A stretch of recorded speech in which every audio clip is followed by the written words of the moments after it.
And now, the best 60-ish seconds of your week.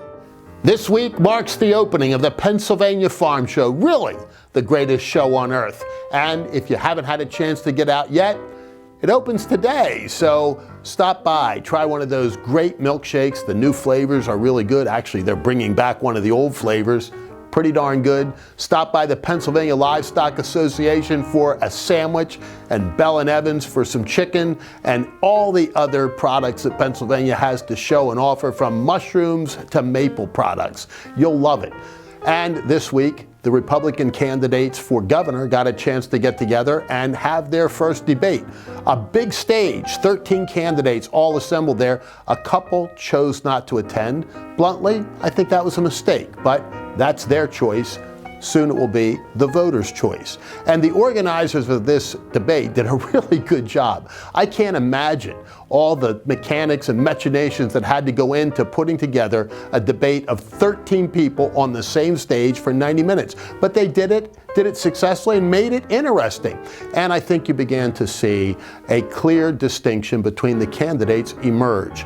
I made the point that we ought to call upon Josh Shapiro to resign, because no candidate ought to be trying to move up in public life while so many of our citizens are moving out by taking a taxpayer-paid check to run around the state and campaign for governor. I know you simply can't do both. I run a small company, and I took a leave of absence from my company in order to run for governor. Josh Shapiro ought to resign immediately. There's a lot of historic precedent for that. Bob Butera, who was once the Republican leader in the legislature, resigned from office before even running. Scott Wagner, the last Republican to run for governor, resigned from the state Senate in order to run for governor. Josh Shapiro ought to do the same. And I asked my Republican contenders to join me in the call for Josh to resign. Not all of them did. So you can check out who did and who didn't and make your minds up as to what that really means.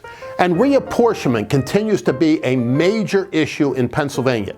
And it's an issue upon which all of us can chime in if we want to. There are still a few days left in the period of 30 days where public input was allowed on these maps that a commission drew up. Here's the sad part. It is inescapable at this point that these maps were drawn up to favor Democrat candidates. And for all of the rhetoric on the left, the reality is that they did exactly what they've complained about for years, but have now been caught doing themselves. You know, the reapportionment plan of 10 years ago that they complained so loudly about was opposed by a lot of Republicans and was supported by the Legislative Black Caucus by and large.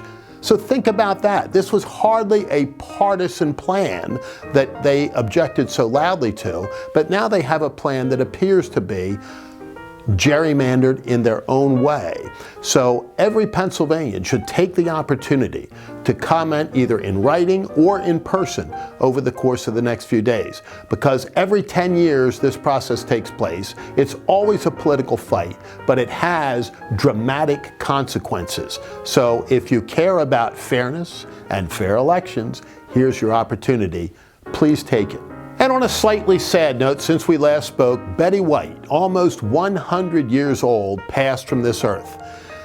The accomplishments of Betty White are too numerous to mention. She truly was an icon of the television industry, and she left us with so many good memories that her passing is in some ways to be celebrated. May she rest in peace. What a great life. And the world also lost Archbishop Desmond Tutu, who was a heroic figure in South Africa, fought against apartheid, became a world leader, and actually spent a significant amount of time in Harrisburg, Pennsylvania, with his friend Nathan Baxter, the former bishop of the Episcopal Church in central Pennsylvania and the former dean of the National Cathedral in Washington, D.C. May he rest in peace.